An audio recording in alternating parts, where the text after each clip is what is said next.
kali ini aku dan kelompokku akan membahas tentang perception dengan anggota yaitu saya sendiri, Almira Amara Putri dengan NIM 2005513010. Terus ada Resti Novitasari dengan NIM 2005513022, dan juga ada Nurul Anissa 2005513023, dan yang terakhir yaitu ada Eka Khoirina dengan NIM 2005513030. Kita hidup di dunia penuh sensasi. Kemanapun kita berpaling, kita dikelilingi oleh simfoni warna, suara, bau, dan juga konsumen tidak pernah jauh dari iklan. Contohnya nih, iklan paket produk, iklan radio dan televisi, dan papan iklan yang menarik perhatian mereka. Masing-masing dari kita mengatasi hal ini dengan memperhatikan beberapa rangsangan dan menyaringnya.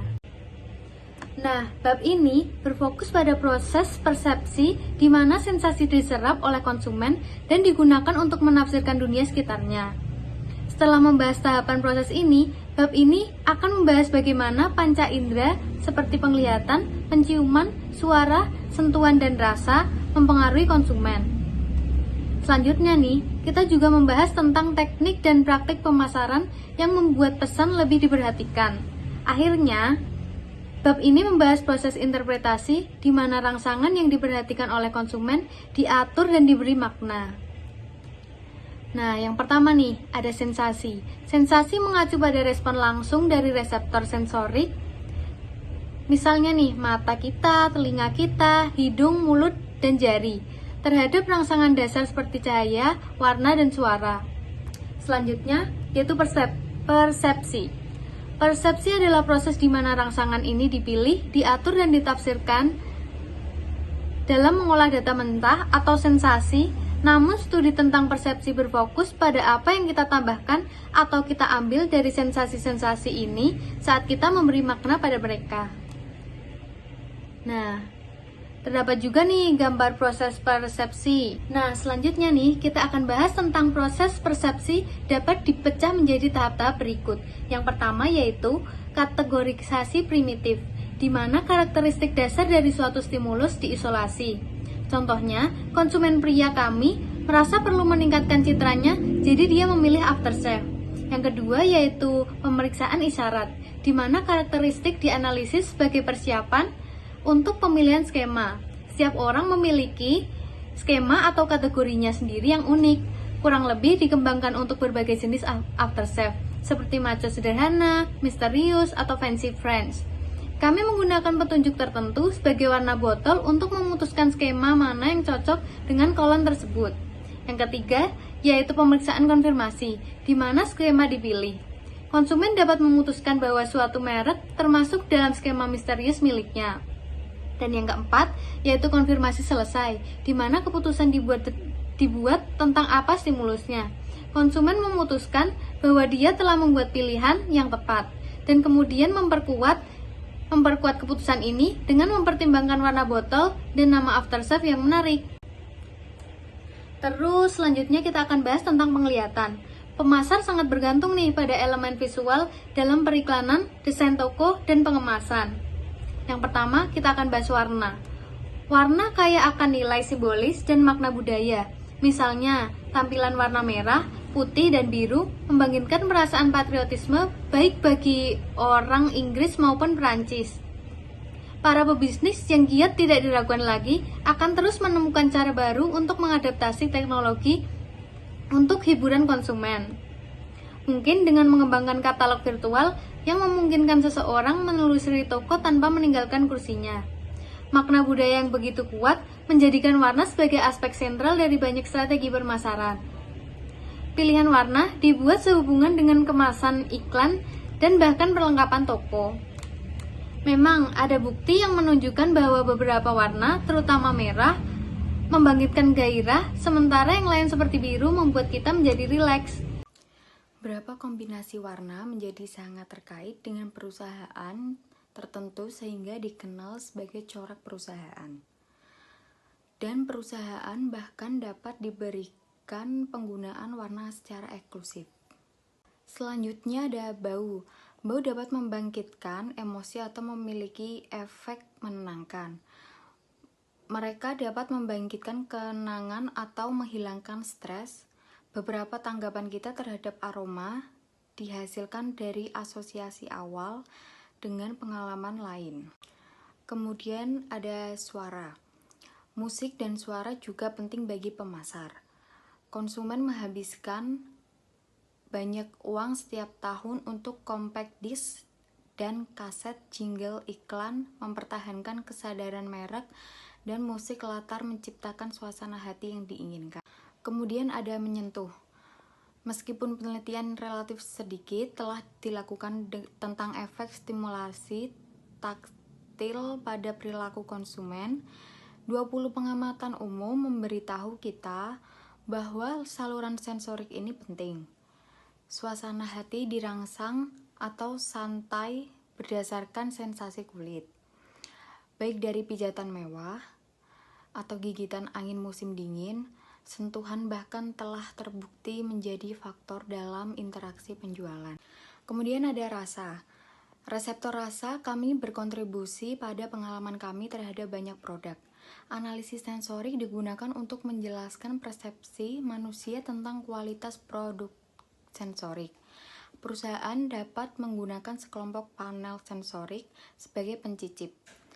Konsumen ini direkrut karena mereka memiliki kemampuan sensorik yang sangat unggul. Ilmu yang berfokus pada bagaimana lingkungan fisik diintegrasikan ke dalam dunia subjektif pribadi, kita dikenal sebagai psikofisika. Dengan memahami beberapa hukum fisika yang mengatur apa yang kita tanggapi, pengetahuan ini dapat diterjemahkan ke dalam strategi pemasaran. Kemudian ada ambang batas mutlak. Ketika kita mendefinisikan intensitas stimulus rendah yang dapat didaftarkan pada sensorik saluran, kita berbicara tentang ambang batas untuk reseptor itu. Ambang mutlak mengacu pada jumlah minimum stimulus yang dapat dideteksi pada saluran sensorik. Berikutnya ada ambang batas diferensial. Yang pertama, ambang diferensial mengacu pada kemampuan sistem sensorik untuk mendeteksi perubahan atau perbedaan antara dua rangsangan. Kemampuan konsumen untuk mendeteksi perbedaan antara dua rangsangan adalah relatif. Yang kedua, perubahan minimum dalam stimulus yang dapat dideteksi juga dikenal sebagai GND, yang berarti perbedaan yang mencolok. Pada abad ke-19, psikofisika menemukan bahwa jumlah perubahan yang perlu diperhatikan terkait dengan intensitas asli stimulus. Oke, selanjutnya seleksi perseptual. Konsumen seringkali berada dalam kondisi sensorik yang berlebihan, terpapar lebih banyak jauh informasi daripada yang mampu ingin mereka proses. Seseorang konsumen dapat mengalami perasaan kewalahan setelah dipaksa untuk menyaring klaim-klaim yang dibuat oleh ratusan merek pesaing. Selanjutnya, persaingan untuk mendapatkan perhatian kita semakin meningkat dengan meningkatnya jumlah penayangan iklan televisi dan jenis iklan lainnya. Karena kapasitas otak yang untuk memproses informasi terbatas, konsumen sangat selektif tentang apa yang mereka perhatikan. Konsumen dan pemasaran semakin terganggu oleh kekacauan iklan. Para profesional merasa bahwa menjamurnya iklan di berbagai media dan konsumen yang sudah muak. Semakin banyak survei mengungkapkan bahwa kebutuhan iklan yang sangat bagus untuk menghindari kebosanan konsumen dan menarik. Contohnya, iklan lelucon yang bagus, estetika yang bagus, apapun itu, atau beberapa informasi yang nyata. Paparan adalah sejauh mana orang melihat stimulus yang berada dalam jangkauan reseptor sensorik mereka. Eksperimen oleh bank menggambarkan kecenderungan konsumen untuk melewatkan atau mengabaikan informasi yang tidak mereka minati. Iklan-iklan banyak hanya untuk bacaan pengantar tidur dan tidak ada satu orang pun yang mengklaimnya. Konsumen lebih cenderung menyadari rangsangan yang berhubungan dengan kebutuhan mereka saat ini. Adaptasi. Faktor lain yang mempengaruhi exposure adalah adaptasi, atau sejauh mana konsumen terus memperhatikan stimulus dari waktu ke waktu. Proses adaptasi terjadi ketika konsumen tidak lagi memperhatikan suatu stimulus karena begitu familiar. Misalnya, konsumen dalam perjalanan ke tempat kerja mungkin membaca iklan baru, tetapi setelah beberapa hari itu menjadi bagian dari pemandangan yang lewat karena begitu familiar yang dilihat setiap hari. Ada beberapa faktor yang menyebabkan adaptasi. Yang pertama, intensitas. Intensitas adalah rangsangan yang kurang intens, misalnya suara lembut atau warna yang redup, menjadi kebiasaan karena mereka memiliki dampak sensorik yang lebih kecil. Yang kedua, durasi. Stimuli yang membutuhkan paparan yang relatif lama untuk proses cenderung menjadi kebiasaan karena membutuhkan rentan perhatian yang panjang. Yang ketiga, diskriminasi. Diskriminasi ini adalah rangsangan sederhana cenderung menjadi kebiasaan karena tidak memerlukan perhatian untuk detail. Yang keempat, paparan. Paparan ini juga merupakan rangsangan yang sering ditemui cenderung menjadi kebiasaan sebagai tingkat pemaparan meningkat. Yang terakhir, relevansi. Relevansi ini merupakan rangsangan yang tidak relevan atau tidak penting akan menjadi kebiasaan karena gagal menarik perhatian. Dan perhatian adalah sejauh mana konsumen fokus pada rangsangan dalam jangkauan eksposur kita. Misalnya, beberapa pengiklanan sukses seperti Apple, Nike, The Gap, dan Dixon telah menciptakan identitas visual yang dengan baik di televisi mereka dan kemudian menyampaikan informasi produk yang lebih detail ke tempat lain seperti situs web, berita, surat kabar.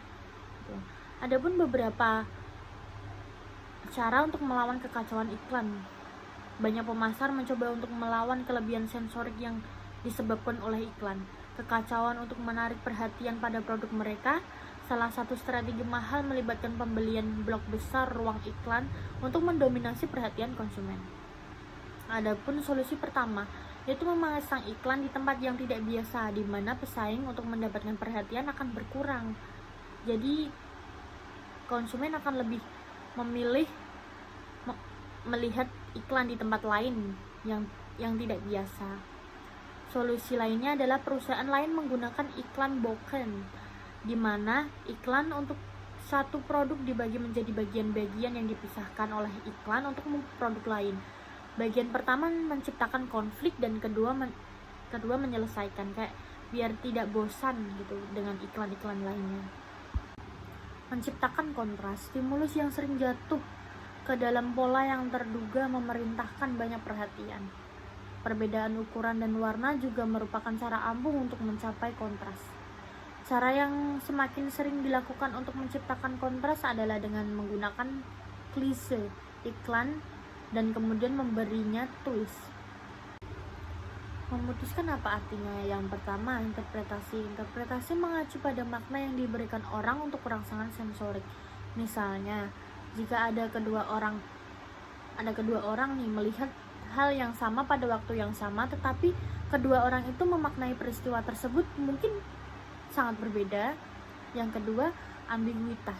Ambiguitas stimulus terjadi ketika stimulus tidak dirasakan dengan jelas atau ketika penyampaian sejumlah makna. Misalnya, ada iklan populer untuk rokok Benson dan Hedges menampilkan sekelompok orang yang duduk mengelilingi meja, sementara ada satu orang pria yang hanya mengenakan celana piyama berdiri di latar belakang. Karakter ambigu ini menghasilkan probabilitas yang berharga bagi perusahaan saat orang-orang berlomba-lomba menjelaskan arti dari pria piyama yang misterius itu. Selanjutnya organisasi rangsangan. Orang tidak merasakan stimulus tunggal dalam isolasi. Otak kita cenderung menghubungkan sensasi yang masuk dengan citra peristiwa lain atau sensasi yang sudah ada dalam memori berdasarkan beberapa prinsip organisasi yang mendasar. Yang pertama, Gestalt. Prinsip-prinsip ini didasarkan pada pekerjaan dan psikologi Gestalt, sebuah aliran pemikiran yang mempertahankan bahwa orang memperoleh makna dari totalitas serangkaian rangsangan, bukan dari rangsangan individu manapun. Kata Jerman, Gestalt secara kasar berarti keseluruhan, pola atau konfigurasi, dan Perspektif ini juga baik diringkas dengan pepatah keseluruhan adalah lebih besar dari jumlah bagian-bagiannya. Oke, yang kedua ada prinsip penutup. Prinsip penutup adalah Gestalt menyiratkan bahwa konsumen cenderung menangkap gambaran lengkap sebagai lengkap. Artinya kita cenderung mengisi bagian yang kosong berdasarkan prior pengalaman, seperti yang diilustrasikan oleh iklan GNB yang ditampilkan di sini. Iklan GNB ini menggunakan atau menggambarkan penggunaan prinsip penutupan, di mana orang berpartisipasi dalam iklan dengan mengisi kekosongan secara mental. Oke, selanjutnya prinsip kesamaan. Prinsip kesamaan memberitahu kita bahwa konsumen cenderung mengelompokkan objek yang memiliki karakter fisik yang serupa. Prinsip ini digunakan oleh perusahaan yang memiliki lini produk yang diperluas, tetapi ingin mempertahankan fitur tertentu yang serupa, seperti bentuk botol, sehingga mudah bagi konsumen untuk mengenali bahwa dia sebenarnya membeli sampo. Oke, prinsip yang terakhir adalah prinsip figur ground, di mana satu bagian dari stimulus figur akan mendominasi, sementara bagian lain surut ke latar belakang. Bagian-bagian dari konfigurasi yang dianggap sebagai gambar atau dasar dapat bervariasi tergantung pada konsumen individu serta faktor lainnya. Demikian pula dalam pesan pemasaran yang menggunakan prinsip figur ground, sebuah stimulus dapat dijadikan titik fokus pesan atau hanya konteks yang melingkupi fokus tersebut. Oke, selanjutnya di sini saya akan membahas tentang persepsi. Persepsi adalah proses di mana sensasi fisik seperti pemandangan, suatu yang dibaur dan dipilih, diatur dan ditafsirkan. Interpretasi akhir dari suatu stimulasi memungkinkannya untuk diberikan makna. Peta persepsi adalah alat pemasaran yang banyak digunakan untuk mengawasi posisi relasi merek pesaing di pasar persaingan. Persepsi konsumen adalah suatu proses yang membuat seseorang memilih, mengorganisasikan, dan menginterpretasikan rangsangan-rangsangan yang dapat diterima menjadi suatu gambaran yang berarti. Baik, selanjutnya di sini ada peran simbolisme dalam interpretasi untuk membantu dalam memahami bagaimana konsumen menaksirkan makna simbol. Beberapa pemasaran berlari ke bidang studi yang dikenal sebagai semiotik, yang meneliti korespondensi antara tanda dan simbol dan peran mereka dalam penugasan. Selanjutnya, menurut ahli semiotika Charles Sanders Peirce, setiap pesan memiliki 3 dasar komponen: objek, tanda, dan penaksiran. Pesan pemasaran seperti contohnya nih dalam kehidupan sehari-hari kita, seperti iklan Marlboro, dapat dibaca pada level yang berbeda pada tingkat membaca terendah objek akan produk yang menjadi fokus pesan rokok. Tandanya adalah citra industri yang mewakili makna yang dimaksud dari objek isi tersebut. Iklan ini juga menggambarkan bahaya dari merokok, tetapi masih banyak orang yang berani mengambil resiko yang berbahaya, terutama ini bagi kesehatan, bagi paru-paru dan jantung. Jadi sebaiknya kita tidak usah merokok agar kita bisa hidup sehat sampai tua nanti dan menjaga jantung dan paru-paru kita tetap sehat. Selanjutnya adalah iklan Glenn Frieders mengilustrasikan beberapa proses semiotik halus yang menyampaikan makna dalam iklan. Produknya adalah minuman. Selanjutnya adalah langkah terakhir dalam proses persepsi adalah interpretasi. Kami memahami dunia melalui interpretasi tanda, ikon, indeks, dan simbol. Penaksiran ini seringkali juga dianut oleh orang lain, sehingga membentuk bahasa dan budaya yang sama. Sejauh ini, makna simbol konsisten dalam pengalaman kita sebelumnya mempengaruhi makna yang berarti memberikan pada objek terkait. Tanda berfungsi juga untuk beberapa tingkatan, seperti makna yang dimaksud mungkin literal, misalnya icon, seperti tanda jalan dengan gambar anak-anak bermain. Artinya, memungkinkan indeks itu bergantung pada karakteristik bersama, misalnya garis horizontal dalam tanda berhenti, berarti tidak melawan ini. Terakhir, makna dapat disampaikan dengan sebuah simbol, di mana sebuah gambar diberikan makna dengan kesepakatan oleh anggota masyarakat, misalnya rambu berhenti segi 8, sedangkan rambut berhasil berbentuk segitiga. Sekian video dari kami, semoga bermanfaat bagi kalian semua. Dan yang terakhir, kalau ada salah-salah kata, kami mohon maaf. Dan jangan lupa yaitu komen, like, and subscribe. Bye, see you next time. Ciao.